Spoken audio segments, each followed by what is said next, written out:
छत्तीसगढ़ के मुख्यमंत्री भूपेश बघेल ने एक बार फिर केंद्र की बीजेपी सरकार पर जमकर निशाना साधा है। तो आपको बता दें कि केंद्र सरकार पर बड़ा आरोप उन्होंने लगाया है। बघेल ने कहा कि केंद्र सरकार छत्तीसगढ़ के साथ लगातार भेदभाव कर रही है। राज्यों के साथ केंद्र भेदभाव तो कर ही रही है और छत्तीसगढ़ के साथ मुख्य तौर पर केंद्र भेदभाव कर रही है। जितने भी केंद्रांश या राज्यांश जो पहले 90, 10 या फिर 75, 25 का होता था, अब वो 50, 50 का या 60, 40 का कर दिया गया है।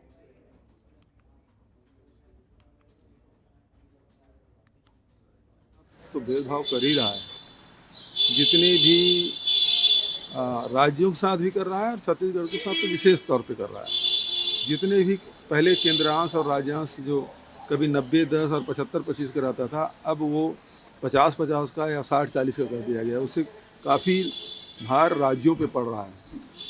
उसी प्रकार से छत्तीसगढ़ में हम लोगों ने देखा कि हमारे साथ किस प्रकार से, एक तो जो सेंट्रल एक्साइज है उसमें हमारी जो हिस्सा है उसको अभी तक नहीं दिया। तीन साल में ही 13,000 करोड़ का नुकसान हुआ है। बारदाने की बात है, चाहे उसना चावल की बात है, ये सब में हमारे साथ भेदभाव किया जा रहा है।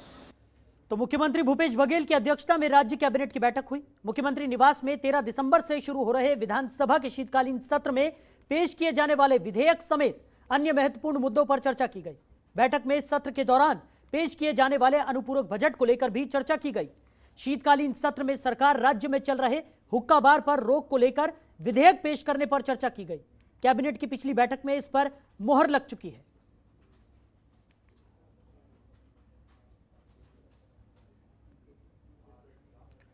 वहीं कोरबा में पूर्व सीएम रमन सिंह ने प्रेस कॉन्फ्रेंस कर राजस्व मंत्री जयसिंह और सीएम भूपेश बघेल पर निशाना साधा। पूर्व सीएम डॉक्टर रमन सिंह ने रिसदी में स्थित देबू की जमीन को लेकर भी प्रदेश की कांग्रेस सरकार और मंत्रियों पर बड़े आरोप लगाए हैं। उन्होंने कहा कि अब देबू की जमीन को लेकर सरकार की लार टपकने लगी है। मुख्यमंत्री, राजस्व मंत्री और एक तांत्रिक भी लगा हुआ है। उन्होंने सरकार से पूछा कि ग्रामीण जमीन लौटाने की मांग कर रहे हैं तो उनको जमीन वापस क्यों नहीं की जा रही है। जमीन के बंदरबाट में हर कोई लगा हुआ है। स्कैंडल होने वाला है जो अपने आप में इतिहास का लिखा जाएगा।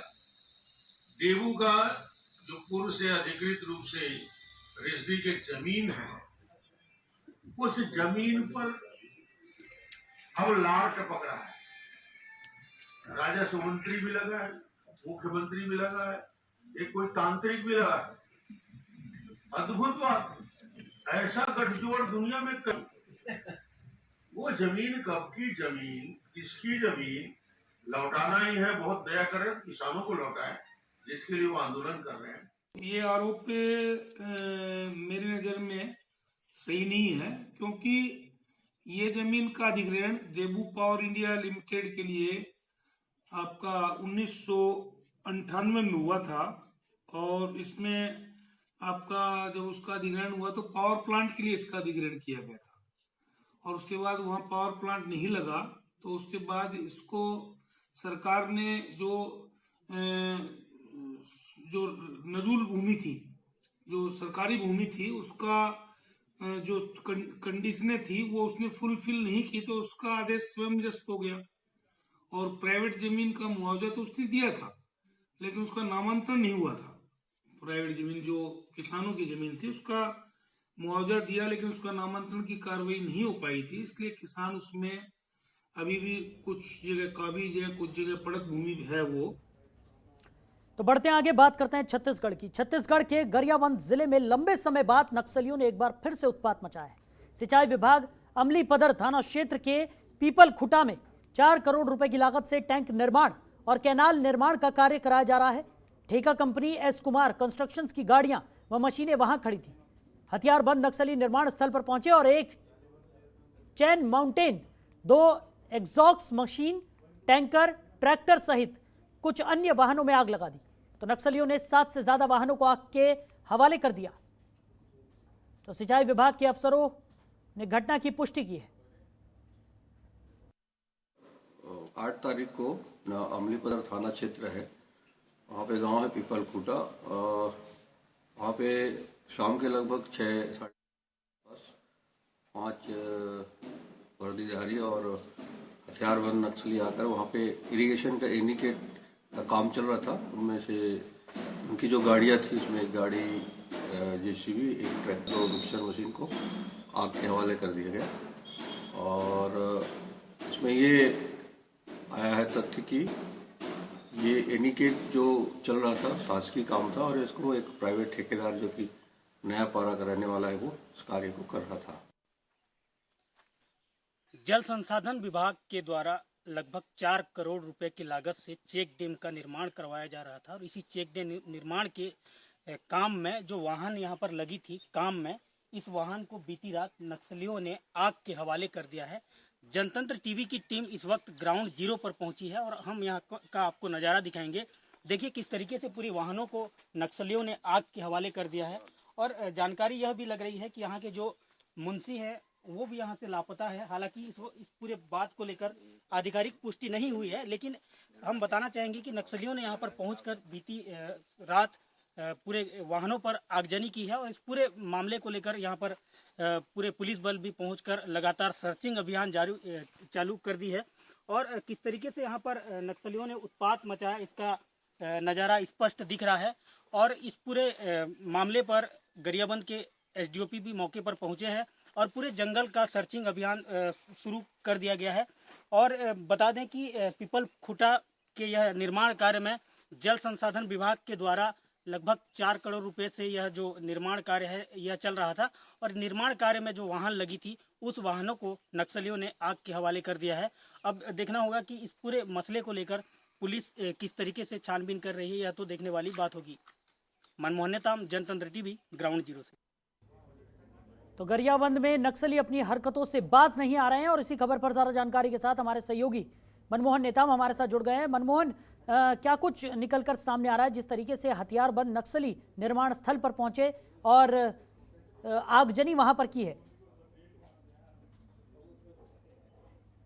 अमली पदर थाना क्षेत्र के पीपल खूटा का है, जहां पर जल संसाधन विभाग के द्वारा एक चेक डैम निर्माण की जा रही है और यह जो चेक डैम है लगभग 4 करोड़ रुपए की है।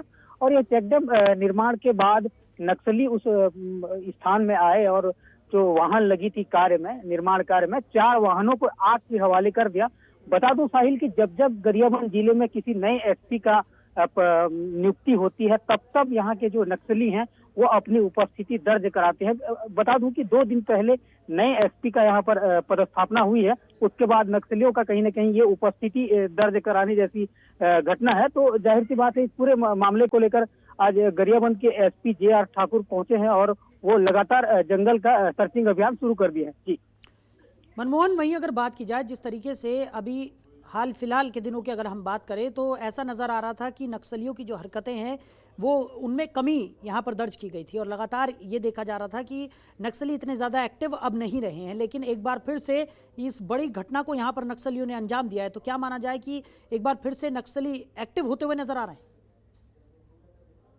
ये जो गरियाबंद जिला है ये तीनों दिशाओं से उड़ीसा से घिरा होता है और जो नक्सली हैं वो अपना निर्माण कार्य में आगजनी या एवं अन्य जो अंजाम देने के बाद वो पड़ोसी राज्य उड़ीसा के जंगल होते हुए अपने सुरक्षित ठिकानों पर पहुंच जाते हैं। तो जाहिर सी बात है यह जो इतनी बड़ी आगजनी का अंजाम दिया है, इसके बाद हालांकि जो पुलिस प्रशासन है वो सर्चिंग अभियान तो तेज कर दिया है, लेकिन जो जंगल का रास्ता होता है वह नक्सलियों के लिए सबसे अच्छे ठिकाने होते हैं। तो अब देखने वाली बात होगी कि अब जो गरियाबंद के एसपी हैं उनका कहना है कि बड़ी नक्सली अभियान निकालकर नक्सलियों के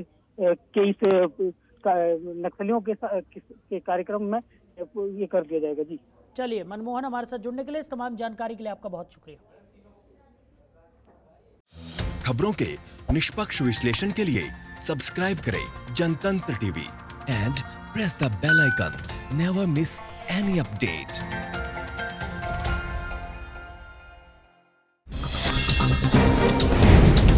डाउनलोड कीजिए जनतंत्र टीवी ऐप को, जो कि अवेलेबल है गूगल प्ले और ऐप स्टोर पर। अधिक जानकारी के लिए अभी डाउनलोड करें।